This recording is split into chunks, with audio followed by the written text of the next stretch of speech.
Good morning. Ngasigi card ke reading haipeta yeng minar se ko haide card se haidi 1 2 3 khan bagi mahutta aina stones aina thame ko stone se dagi khan biro ko haidi aham base rose quartz se koi gi love relationship ke ka sugum ba mayam se ka hai tar ko haidi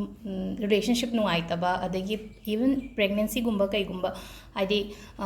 oi da ba ko taba adum ba sidna ba yai ko haidi bracelet oina siro shwai khudok gumba siro se pendant oina siro shwai ko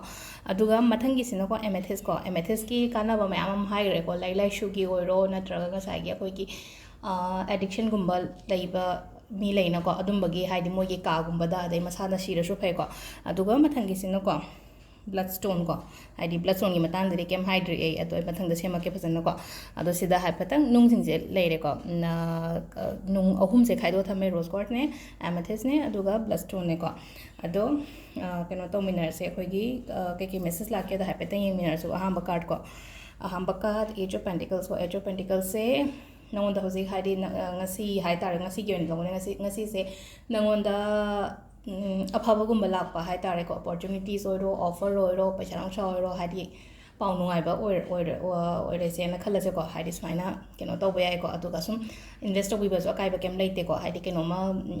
macha business macha gumba kai gum da haidi invest ke khot ke kan ngasi paisa pi kan khala ga so kai ba kem leite ko aduga mathangi sina mathangi card se 8 to wands and hai ko 8 to wands se keno to we sida su ko sida good news kumba lau hai basu le ko cha tho ko to hai basu le ko khatang aduga sida su haidi positive outcome la kani ko ngasi gi dang na tawru ko thabak ta hai tare ko aduga amana sida hai se high investment gumba to bi no ko haidi macha masu gumba di to budi ke su kai di achoba paisa gumba di ngasi kam ta pithok no mingon da ko aduga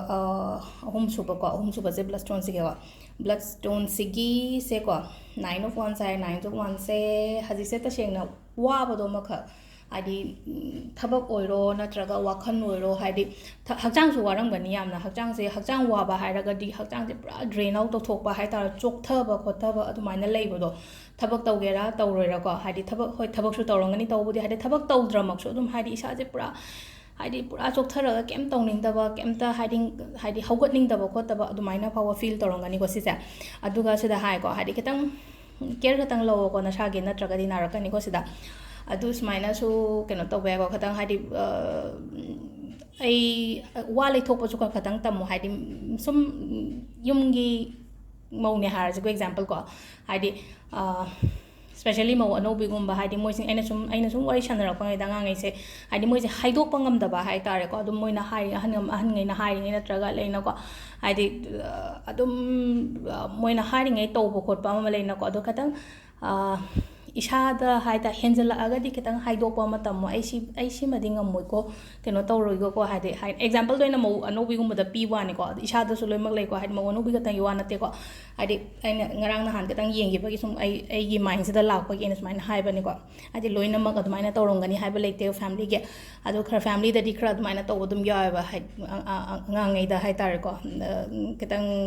mentally harassment gumba pi ba ko pa dai leibodo adu do haide kitang nang na hobodagi hongna no na hai ba horaga di kaishu makha ta na keno tawroi ko ado sida ina hai je no hai ba khatang tambio na sagi oina matam khatang kai thokpio ko aduga thabak inkhang tong matam da khatang yen thokpio do office ki thabak ne bo haira su ko office ki thabak ne bo hairaga su khatang team work oina tawbi ba hai tare ko nang na thanda loina mak su bana taba ado sida leire khoi gi keno se ngasi gi card ki reading se ko aduga stones ki matang da ai hapetang hai ge ko akoi gi chakra gi stone thok pani ko si se akoina chakra gi stone keno oina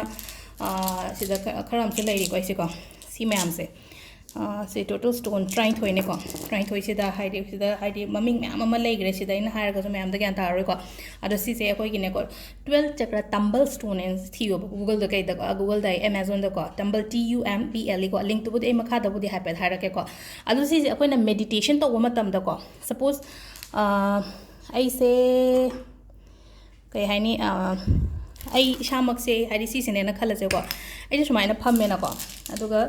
stone ngai sina aigi surrounding da sumaina thambi ba hai tare ko haidi keno to ba meditation to ma tam da sigi nung sigi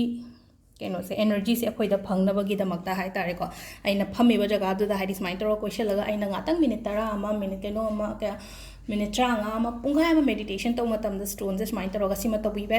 adu ga ising to charge to bibe ko sigi stone se da hai tar ko ising charge to sai gi chakra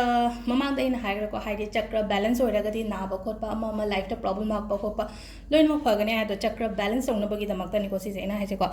suppose ising bottle ma hai jo ising bottle ma jo sai na ngatang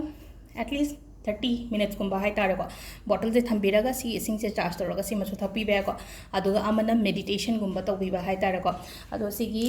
stone leibagi link she ai makha da bodi keno da description ta hapira ge ko ado yengo do si masu try to biyo aduga jibu symbol hai bodo ai phajana noma phajana sema ge ngasi gi di yam haijalaga su gyan ta ro na ko ado se leireng ngasi ge je thank you